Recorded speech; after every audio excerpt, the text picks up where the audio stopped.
No one has ever spoken like him.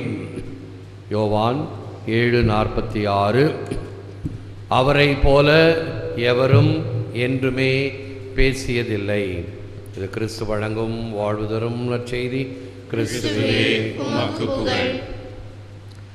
கிறிஸ்து அன்பார்ந்த சகோதர சகோதரி, அன்பார்ந்த பிள்ளைகளே, அன்பார்ந்த தொலைக்காட்சி விசுவாசிகளே, the Nazarene spoke of a longing that launched in the heart. கலில் கிப்ரான் தன் இதயத்தில் பொதிந்து கிடந்த வாஞ்சையையே நசரேனாகிய இயேசு பேசினார். மேலோட்டமாக அல்ல, அல்லது மூளையில் இருந்த அல்ல, இதயத்தில் இருந்த வாஞ்சையே பேசினார். Love, that is caritas, will always prove necessary even in the most just society. Whoever wants to emulate love is preparing to eliminate man as such.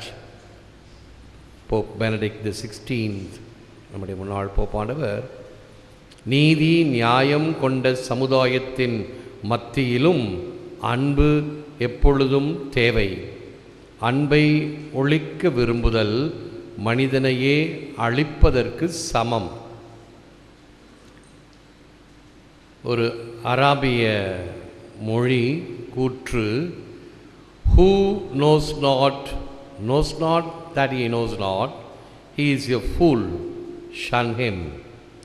Who knows and knows that he knows, he is wise, follow him. தனக்கு தெரியாது என்று தெரியாதவன் மூடன், அவனை விலக்கு. தனக்கு தெரியும் என்று தெரிந்தவன் அறிவாளி, அவனை பின்பற்று. ஒரு தலைவனுக்கு இருக்கக்கூடிய பண்பு என்னவென்றால், a leader knows the way, shows the way and goes the way. தலைவன் வழியை தெரிந்து சுட்டிக்காட்டி அதன் வழியே செல்பவன்தான் உண்மையான தலைவன். ஆண்டவர் இயேசு கிறிஸ்து ஒரு நல்ல உதாரணம். Dukes and just men are usually not snobs because both are free of social pretension.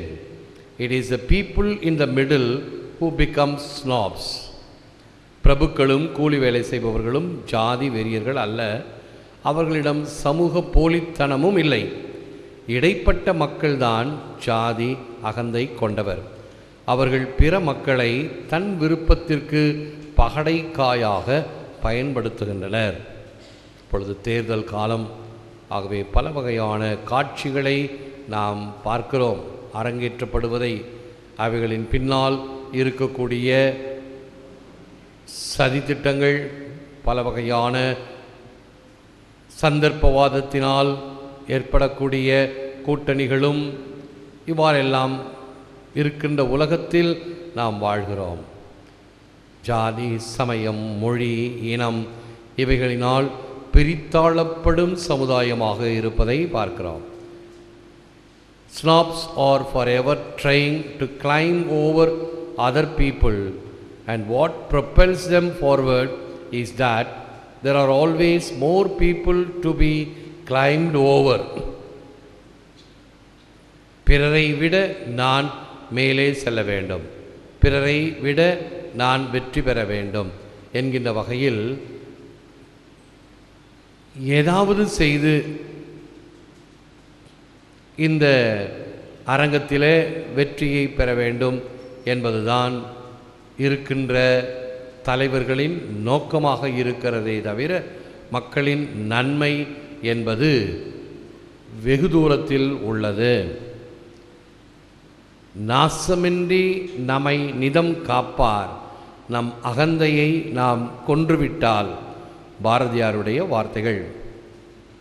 அனைத்திற்கும் அடிப்படையாக இருப்பது நம்முடைய அகந்தை, செருக்கு, ஈகோ, பிரஸ்டீஜ், பவர், பெக்கூனியா. பெக்கூனியா என்றால் பணம்.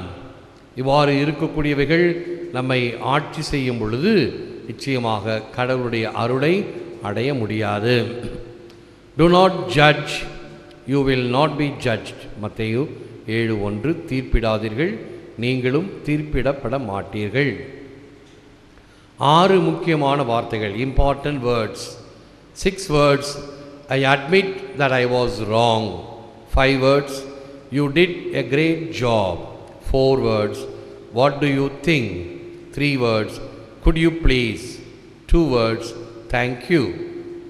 1, the least important word, I. முக்கிய விதிகள் 6 வார்த்தைகளிலே தவறு செய்தேன் என ஏற்றுக்கொள்வது.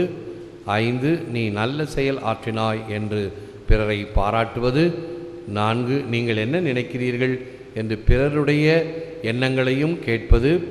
3, எப்பொழுதும் தயவு செய்து, பிரெஞ்சில் சில்வு பிளே என்பார்கள், இஃப் யூ ப்ளீஸ். 2 வார்த்தைகள், நன்றி, தேங்க்யூ.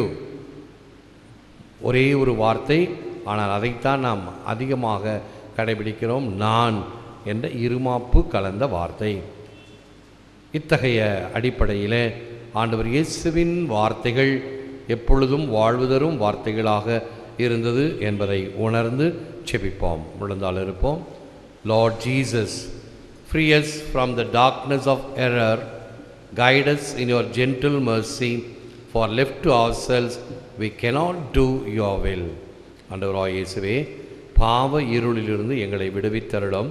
உம்முடைய இரக்கத்தினால் எங்களை வழிநடத்தியருளும். ஏனெனில் துணையின்றி எங்களால் ஏதும் செய்ய இயலாது.